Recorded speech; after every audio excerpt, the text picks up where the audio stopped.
Bonjour à tous, chers amis de la chaîne Motivation quotidienne. Aujourd'hui, je vais partager avec vous une anecdote extraordinaire qui pourrait bien sauver des vies. Parfois, ce sont les petites choses, les pensées, ou les choix que nous faisons qui ont un impact immense sur notre destin. Restez avec moi jusqu'à la fin, car cette histoire pourrait bien changer votre perspective sur la vie. Accordez-moi une minute précieuse pour lire. Il s'agit plus d'une façon de penser plutôt qu'une astuce à proprement parler. Je faisais du vélo ce matin et j'ai remarqué une personne à environ un demi-kilomètre devant moi. Je pouvais deviner qu'il roulait un peu plus lentement que moi et cela me faisait du bien. Je me suis dit que j'essaierais de le rattraper.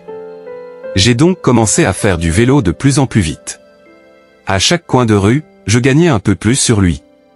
Après quelques minutes, je n'étais qu'à une dizaine de mètres derrière lui, alors j'ai vraiment accéléré le rythme. J'étais déterminé à le rattraper. Enfin, je l'ai fait. Je l'ai rattrapé et je l'ai doublé.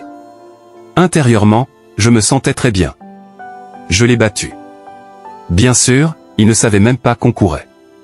Après l'avoir doublé, j'ai réalisé que j'étais tellement concentré sur la compétition contre lui que j'avais manqué un virage pour rentrer à ma maison. Je n'ai même pas regardé la beauté de la verdure et du paysage. J'ai manqué 2-3 fois de me rétamer en glissant de la pédale.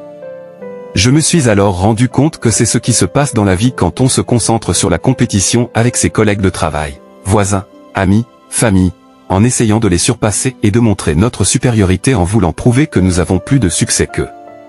Nous passons notre temps et notre énergie à courir après eux et nous ratons notre propre chemin vers notre propre destination. Le problème de la concurrence malsaine, c'est que c'est un cycle sans fin. Il y aura toujours quelqu'un devant vous. Quelqu'un avec un meilleur travail. Une plus belle voiture. Plus d'amis. Plus d'argent à la banque. Plus d'éducation. Une plus jolie femme. Un plus beau mari. Des enfants plus sages. De meilleures circonstances et de meilleures conditions, etc. Mais une prise de conscience importante est que vous pouvez devenir la meilleure version de vous-même quand vous n'êtes pas en compétition avec qui que ce soit. Certaines personnes ne sont pas sûres d'elles parce qu'elles accordent trop d'attention à ce que les autres font, ou les autres diront, ce que les autres disent ou pensent d'eux. Prends ce que tu as, la taille, le poids et la personnalité. Accepte-le et réalise que tu es chanceux. Reste concentré et mène une vie saine. La comparaison et la concurrence sont les voleurs de l'épanouissement et de la paix intérieure. La seule personne avec qui tu dois te comparer, c'est le toi du passé.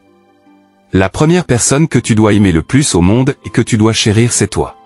Voilà, mes amis, cette anecdote simple mais puissante nous rappelle que chaque instant compte.